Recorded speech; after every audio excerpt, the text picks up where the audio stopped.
YS Sharmila Sunitha మధ్య gap వచ్చిందా? ఇద్దరి మధ్య మెసేజ్ల వార్ నడుస్తోందా అన్నది ఇప్పుడు హాట్ టాపిక్ గా మారింది. ఎందుకంటే ఇద్దరి మధ్య మనస్పర్ధలు వచ్చాయని, కోల్డ్ వార్ నడుస్తోందంటూ సోషల్ మీడియాలో ప్రచారం జరుగుతోంది.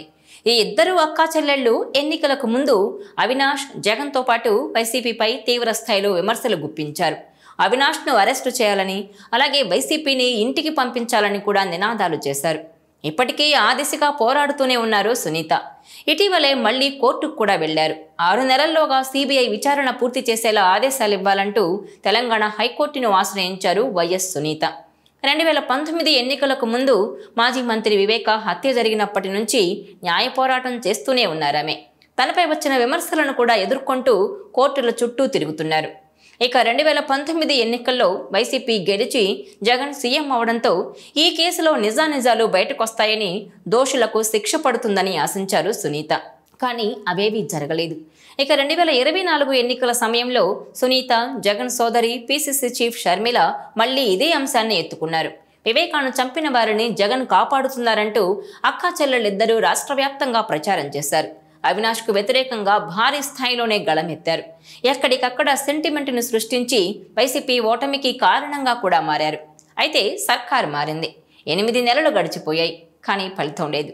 వివేక దారుణ ఘటనలో ఎవరినైతే వారు నిందితులుగా చూపించారో ఆ నాయకుడిని మాత్రం అరెస్టు చేయించలేకపోతున్నారు. పైగా ఈ కేసును ముందుకు నడిపించడంలో విఫలమవుతున్నారు. ఇందుకు కారణాలు ఏమైనా కూడా సునీతలో మాత్రం అసహనం పెరిగిపోతోందట.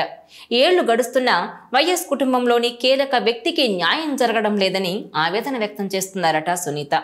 ఇప్పటికే 2 సార్లు సీఎం చంద్రబాబును, హోంమంత్రి అనితను కలుసుకున్న సునీత కేసు విచారణను వేగవంతం చేయాలని అభ్యర్థించారు. అయినా కేసు మాత్రం ముందుకు సాగడం లేదు.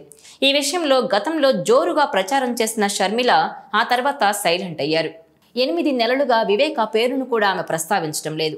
జగన్పై తరచుగా విమర్శలు చేస్తున్న షర్మిల వివేక కేసుపై మాత్రం నోరెత్తడం లేదు. ఈ నేపథ్యంలోనే సునీత, షర్మిల మధ్య గ్యాప్ పెరుగుతున్నట్టు తెలుస్తోంది. 2 రోజులుగా ఇద్దరి మధ్య మెసేజ్ల యుద్ధం కూడా జరుగుతోందని కడపలో ప్రచారం జరుగుతోంది. ఇలా చేశావేంటి అక్క అని సునీత ప్రశ్నిస్తున్నారని, దీనికి షర్మిల మౌనంగా ఉన్నారని అంటున్నారు. ఏదేమైనా వివేక కేసు విషయంలో అక్కా చెల్లెళ్ల మధ్య తొలిసారి విభేదాలు తెర మీదకొచ్చినట్టు తెలుస్తోంది. అయితే నిజంగానే ఈ వైఎస్ సిస్టర్స్ మధ్య విభేదాలు వచ్చాయా? వైఎస్ వివేక కేసు విషయంలో ఎన్నికలకు ముందు గళమెత్తిన షర్మిల ఇప్పుడెందుకు మౌనంగా ఉన్నారంటూ సునీత సీరియస్గా ఉన్నారా? అసలు ఈ అక్కా చెల్లెళ్ల మధ్య ఏం జరుగుతోంది? షర్మిలకు, సునీతకు మధ్య మెసేజ్ల యుద్ధం జరుగుతోందా అన్నది ఇప్పుడు హాట్ టాపిక్గా మారింది. ఈ వీడియో మీకు నచ్చినట్లయితే please share, like and subscribe R24 Telugu.